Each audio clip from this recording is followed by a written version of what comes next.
Namaskar. This is David Hawthorne at astroview.com. Today is the 14th of June, 2023.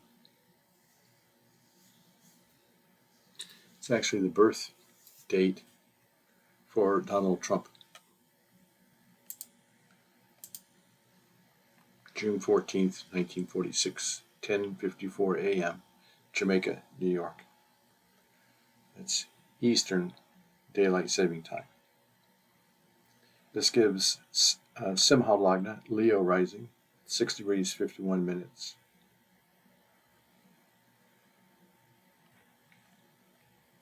I've done his chart several times in the past. You can find those on my YouTube channel.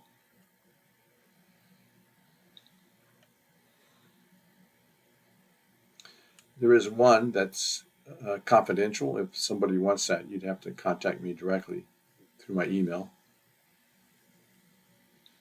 It was a video I did in 2016, before the election. I think it was June 2016.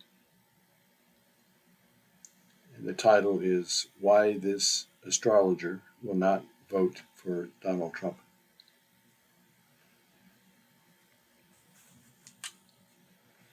But otherwise, it's just some very generic videos I've done for him on my YouTube channel. But let's focus on what's going on now. So this is his horoscope, where all the planets are on the day of his birth. This is his horoscope, the Leo rising, but where all the planets are today. And we take a look at the Mahadasha ruler and the Antradasha ruler. This is known as Dasha Vidya, knowledge of time. So he is in his Guru Mahadasha. It started in November 2016.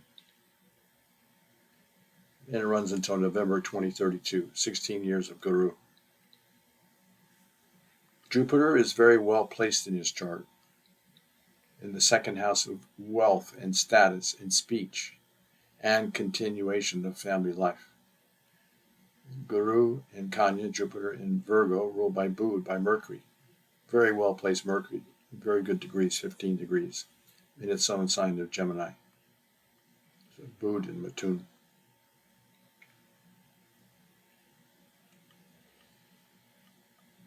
But we also have to take into consideration that this Jupiter is under the fifth aspect of Rahu.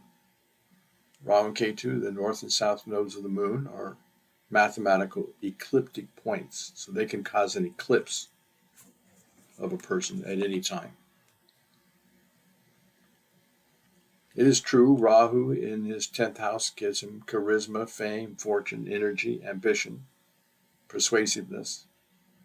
But it also brings in the element of manipulation and deception, weak morals. And this Rahu is very close to Sun ruling the chart. So I think he's had some addictions in life, for example. Yes, it makes him very charismatic, and Sun is the king. So he thinks he's a king.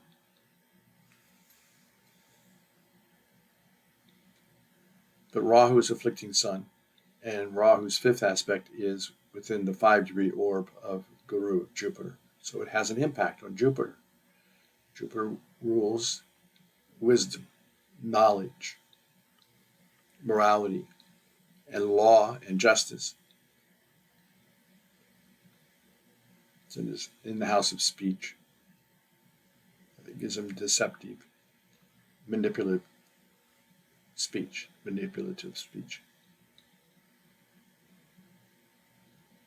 And Rahu at 27 degrees is also impacting his moon at 28 degrees.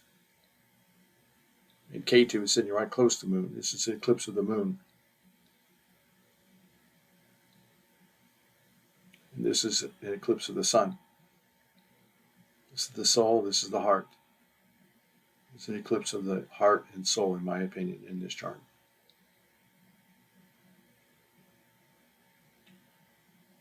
Moon for Leo is the most malefic planet, rules the 12th house of Dustan Baba.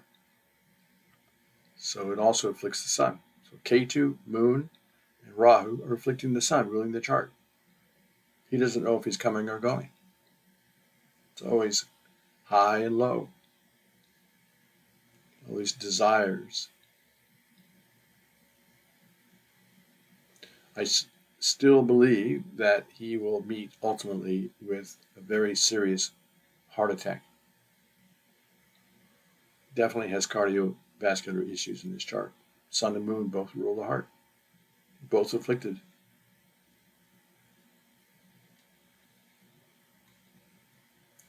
So this Rahu period, yes, it can give him some fame and fortune. He actually, see, look at this. He won the election at the tail end of Rahu. Now, the final subperiod in any main period is called Dasha Chidra.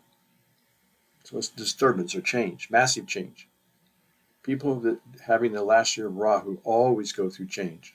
I've seen people go up and down. I've seen people lose houses, change houses, spouses, careers. So he had all that. He wins the election, changes his house. No more Trump Tower in New York. It's the White House. His wife changes. She becomes first lady.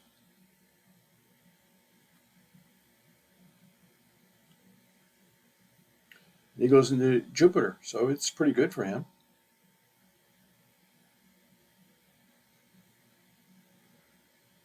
But during the 2020 election, he's in a Saturn subperiod in November 2020. Where's Saturn in this chart? 12th house. Dustan Baba. 12th house is losses, expenses, separations. It's at 0 degrees. No power. It rules the house of relationships, partnerships, joint ventures, comforts, living abroad, and marriage.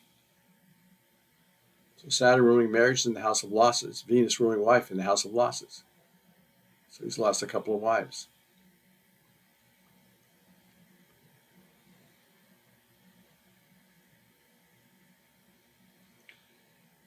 So Saturn is patience, humility.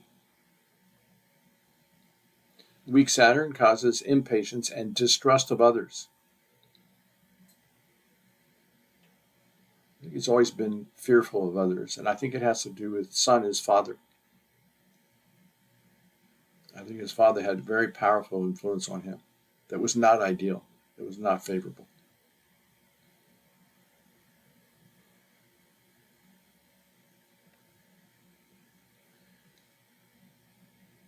So the whole January 6th thing took place during Saturn. That's the masses. So he rallies the masses, but it's not favorable.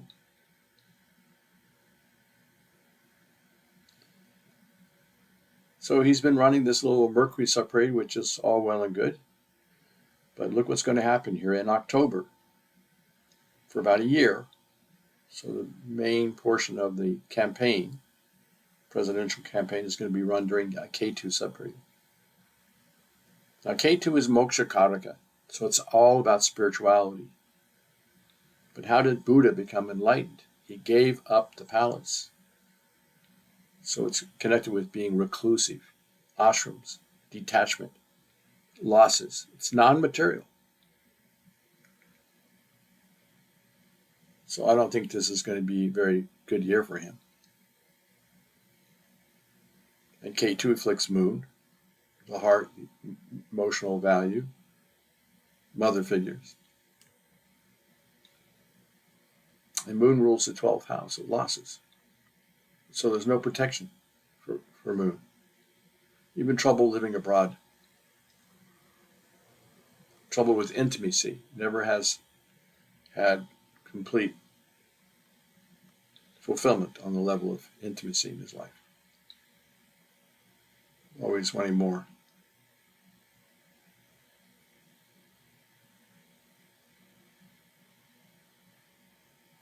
K2 afflicts Sun. K2 can put a person in an ashram or make them incarcerated. Chances are, with his power and position and his being a former president, there's not going to be any incarceration. But I do think it's going to be a huge fall from grace. And I do not think he will be reelected. Even on the other side of K2, it's Venus. Where's Venus? In the house of losses and in imprisonment or hospitalization. I don't think he's going up. I think he's going down. K2, Venus, Sun, afflicted, Moon, the most malefic planet,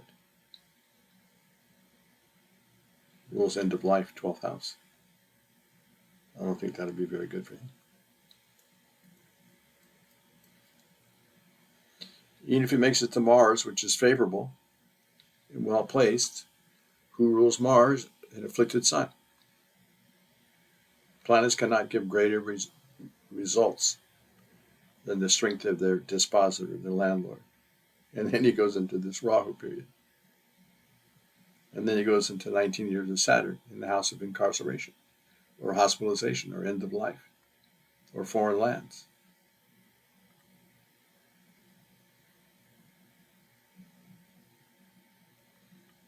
Now, all significant events in life are connected with the transits of the planets, especially the 4 slow-moving planets. Guru takes 12 months to go through a sign, Jupiter. Rahu and Ketu take 18 months to go through a sign. And Shani, Saturn, takes 2.5 years to go through a sign. Now, recently, for the whole world, this Saturn was under a very severe affliction by this Ketu. See, when Saturn got to 4, 5, 6, 7, 8 degrees, this Ketu was seriously afflicting it. 9, 10, 11, 12, and finally he pulled away.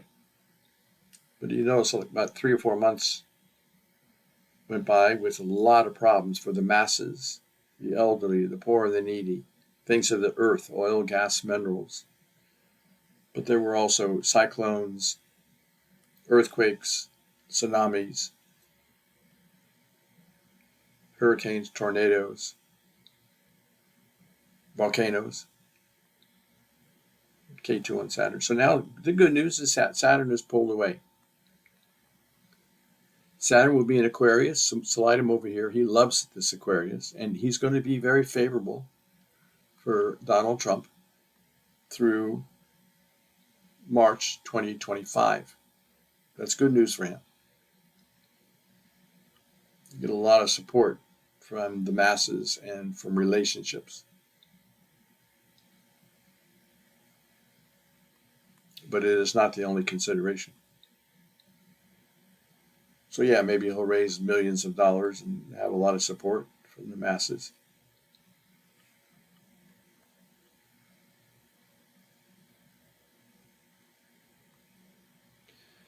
But currently, you can see what's going on with Rahu and Ketu. Let me share something. Rahu and Ketu always travel retrograde, backwards. The inner house at 30 degrees. Takes them 18 months to go through that house or sign, and the exit is 0 degrees after the 18 months. And they spend 18 months in odd signs.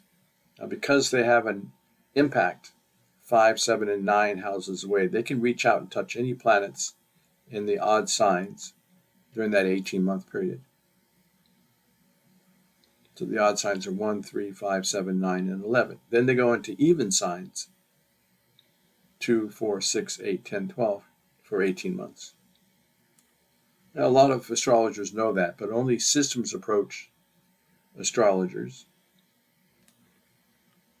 are aware that Rahu and Ketu will go stationary at a particular degree for up to 3 months at a time. And then they travel 9 degrees and go stationary again for up to 3 months at a time. It's a very advanced technique. It was taught to me directly by Professor B.K. Chowdhury. I don't recall reading that in any of the 108 books on Vedic astrology that I've owned in my lifetime. Beautiful technique, though. And any time Rahu and Ketu stop on a person's rising sign degree, technically within a 5-degree orb, so his most effective point. Again, this is not an arbitrary number. 0 to 30 is possible in every house. This number changes every 4 minutes of the day. It's very specific to the exact time of birth.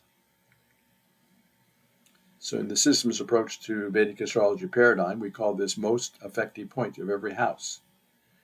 Any planet close to this number will have an impact in the house it occupies and in the houses it aspects. So whenever Rahu and Ketu get close to this number, the person has to really watch out. So if we use the 5-degree orb, problems would be from 11 degrees down to 1 degree for Donald. So let's go back in time to 11 degrees.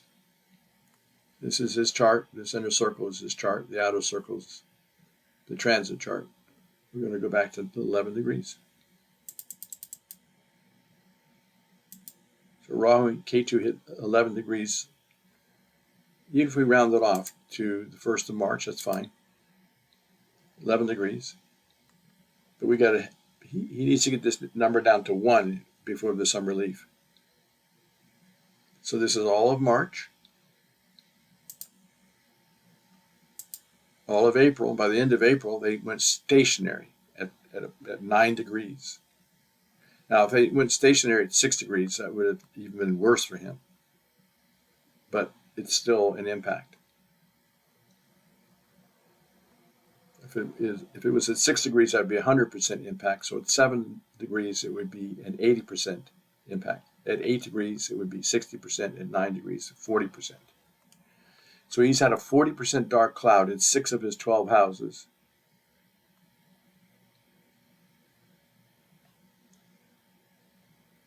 Since the end of April.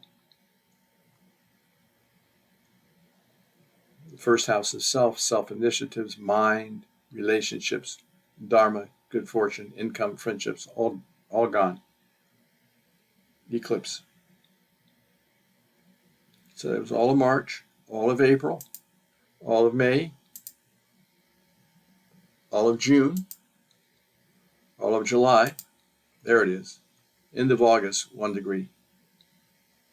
Then there's relief.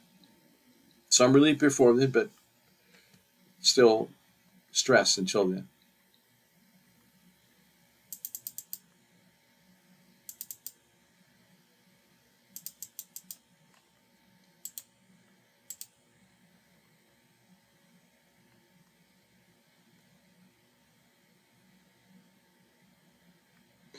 One of the other reasons this recent situation has been difficult is Mars. Mars rules his 9th house of Dharma, Guru. So if you know systems approach, you already know that the 6th house, the 8th house, and the 12th house are Dustan Babas and auspicious houses for every horoscope. The other 9 houses are favorable, but the 6th, 8th, and 12th houses are not favorable. Dustan Babas. Planets going into the 6th, 8th, and 12th become weak for that transit, whether it's a couple of days, couple of weeks, couple of months, or a couple of years.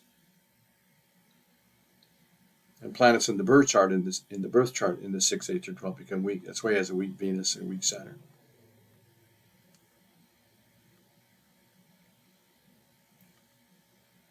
So Mars went into his 12th house. Rules the 9th house of Dharma.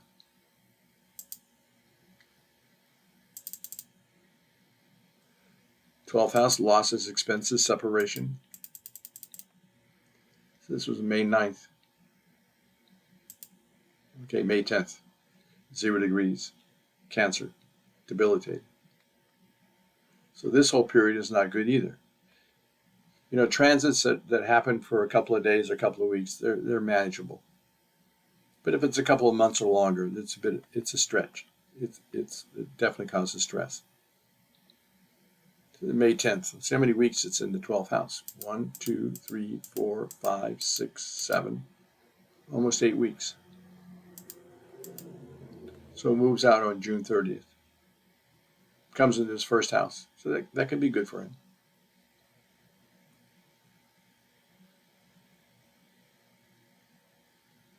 I think he's going to have another rough patch. Anytime Sun goes into Cancer, Capricorn, or Pisces, he will be weak. How can Sun ruling the chart in a Dustan Bhava give him any protection or support? This pattern is going to be the same every year. So if you happen to be a Leo rising sign watching this video, this is a great advanced technique for you. 3 times a year, Sun will go into an inauspicious house, Dustan Bhava. So lay low during those 3 months. Otherwise, you should have some more success. Sun will be in favorable houses.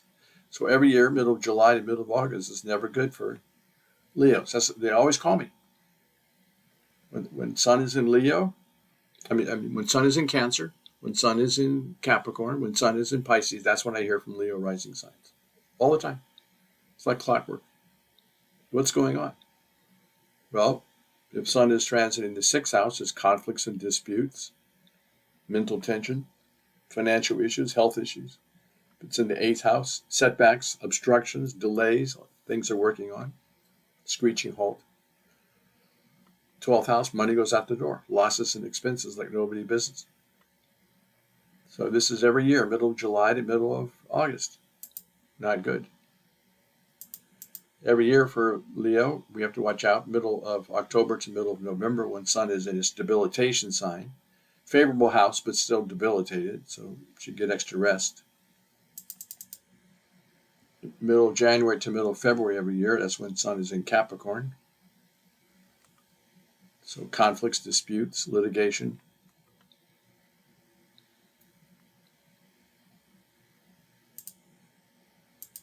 And then again, middle of March to middle of April. So Ides of March, not good for Leos.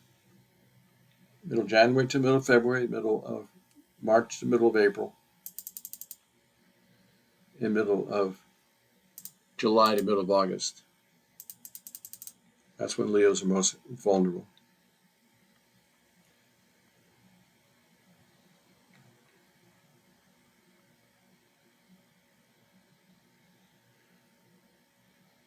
But I do think when he goes into this K2 subperiod for almost a year, 11 months, not good.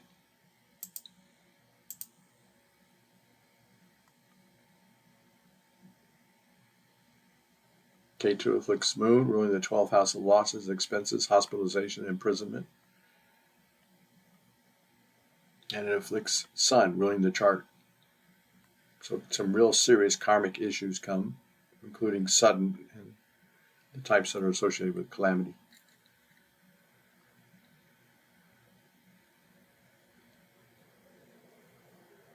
And during the election, not so good. Be in the Venus subperiod. Venus is in his 12th house of losses.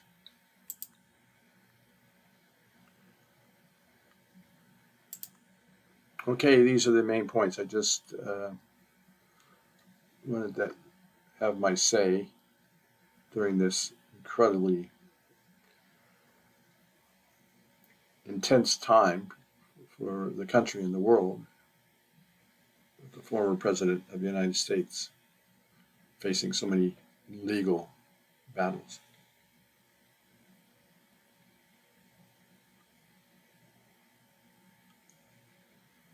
Okay, I wish you all the best. Namaste.